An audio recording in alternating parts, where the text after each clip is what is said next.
teďka se nacházíme v jižním Coloradu a dá se říct, že v jednom z prvních slaměných domů v této části USA, nebo i celkově. A budeme si povídat s Jackem a Kathy, kteří tento dům postavili sami své pomocí vlastníma rukama a jsou ochotní sdílet s náma tuto zkušenost. A já jsem mohl pozorovat v průběhu možná 12 let, nebo 15, jak vlastně postupovali při této stavbě. So, you started in 96, and how long it took to finish this house? Just you two, when you started when Kathy was 50 and you were about 57. 57. So, and you gathered all the materials. So, how long it took to finish this house? Is it finished? It's not finished, No. but we moved in 10 years after we started. Ah, okay. That's when we finished the kitchen. So it was enclosed before that. And this part, the octagon without the greenhouse, was enclosed 5 years maybe after we started. So your foundation, you used a little bit of cement, like make your foot wall, right? Right. It's called a rubble rock foundation, and they actually use it on big buildings, skyscrapers type buildings, because it's supposed to be not only solid but can allow the building to move somehow, but still stay constructed. And so we were fortunate enough around here to have a bunch of potato rock that comes out of the potato fields, just the right size to fill up a footer that has to be as wide as the straw bales, or a little wider than you're going to put on top of it, right? And how deep? So your footer has to be at least, I would say, 21 inches wide, and we wanted to go to the frost line, so we went 3 feet, and maybe we're at the frost line, maybe we're not. So the whole footer is filled with this nice round rock, and then has an icing of Portland cement, let's call it. An icing. So you pour the cement and it goes to little holes, and then you have maybe foot of the cement on the top? Yeah. And it was all, I formed all the tops of the ditches with plywood forms, even though there was rock in the hole, just so everything would be square on top. And a good flat surface to put the bales on. And then you put some rebar every 18 inches or so to try to capture at least one part of the straw bale.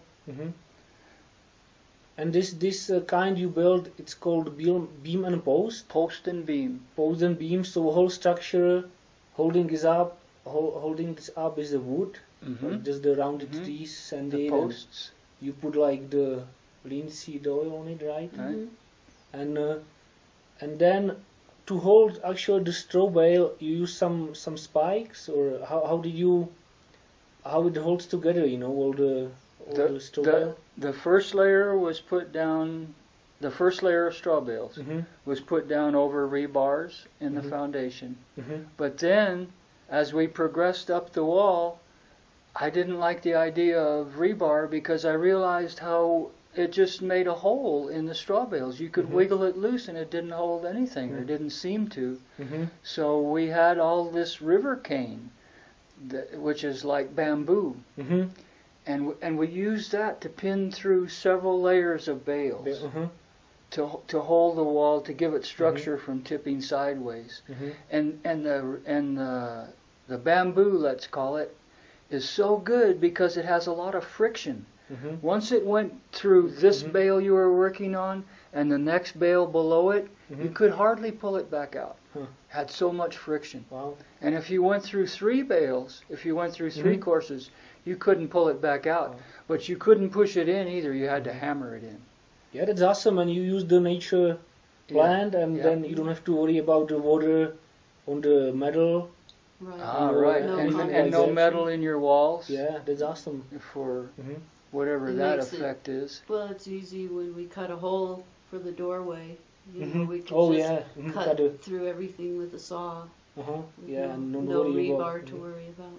Wow, yeah, that's nice. So when you've got to the to the roof level, so then you said you were putting it all the way through the cane. Yeah, went through the top plate through Top plate. plywood, a piece of plywood that holds it.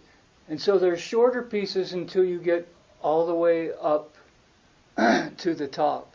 And then if there's a roof on it, which there was on part of this, you can't put a long one in anymore. So I had to take a line of boards off that I had planned on this, so I didn't put them in all the way. They weren't screwed in. Yeah.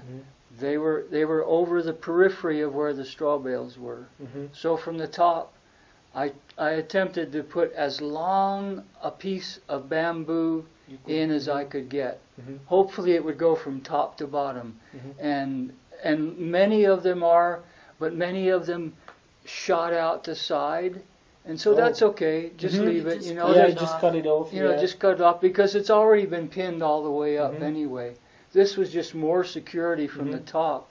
And the reason it became very, very solid is because from the bottom of the beams there's, let's call it a top plate, a piece of plywood that comes out over the straw bales with holes drilled in it and river cane jammed all the way through. So that worked really nice, huh? And you can see the cane still sticking up over there on that wall. I see that. Okay. Yeah.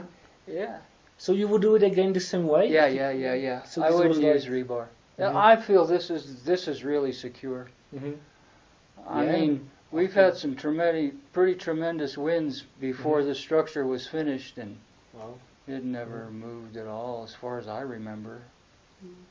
And what about like the shrinking? I would maybe question if after you filled it all in, so did it stay tight? So that's the reason that the post and beam is the structure. So there's really no weight on the walls. So the beams take up all the way to the roof.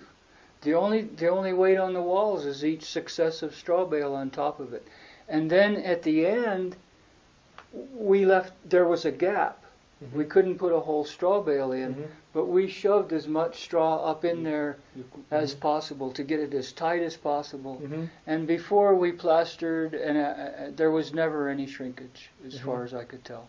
Wow, there was no shrinkage, right? I mean, none. No, some places maybe it could have shrunk less than just half from an inch. Just from the over all the years. But so you've got some good straw bales too, nice and thick and. Yeah, we tried to get really tight ones. Some that we started out with weren't so good. Well, in the very beginning, but when we found Mark, this guy who, then our problems were over because all his bales were very, very tight. So that's really important, right, to get good straw bales, and so everything can be tight and. Yeah. So and what? How was it like in your age doing all this stuff? I mean, I kept coming over the years, when I come and it wasn't. You said, "Oh, we're still working on it." But, I could see the progress over the years, but it was amazing. I know you didn't have much money, but most people seems like in this age they don't really, motivated to do anything like that. So it's interesting to see, So did you enjoy it all the time? Yeah. Oh yeah, it was good. It was a fun thing to do. Yeah, it took your time. And I think we did pretty well. We put in long days. Even though you're in your 50s, or even in your 60s, I didn't start to run out of energy until well into my late 60s. And so, that's a lot of years. You can get a house built in those years. Good, and I like, the main structure. It reminds me like the Mandan houses, or where did you get idea about, making it this kind of structure? Like four beams in the middle, making this, Well, I guess just because we wanted to do like a hogan. Yeah, hogan around it. Yeah. But it was so wide that you can't just do a center post. Mm-hmm. And so many things were determined by the size Oh, of yeah. the trees, of the logs. So we could only haul them like 16 or 18 feet on our truck. So then Oh, okay. then you have to make your structure fit your Idea. your logs. Yeah, because it actually reminded me, like the Mandan Indian, the Mandan houses. That's how they would make the bigger ones. They have the same kind of structure, 4 beams. Oh, okay. And it's around it. And then also we planned to have another room upstairs originally, so this would be the support. Oh, I see. To have the second story. Yeah, I remember you were saying that, but I forgot that you. Yeah, I forgot because it. then we finally did run out of energy. Yeah, okay. And it's I didn't realize it was like a Mandan house because, and that makes sense because of what you were saying about the shorter logs. It's also very Kiva-like.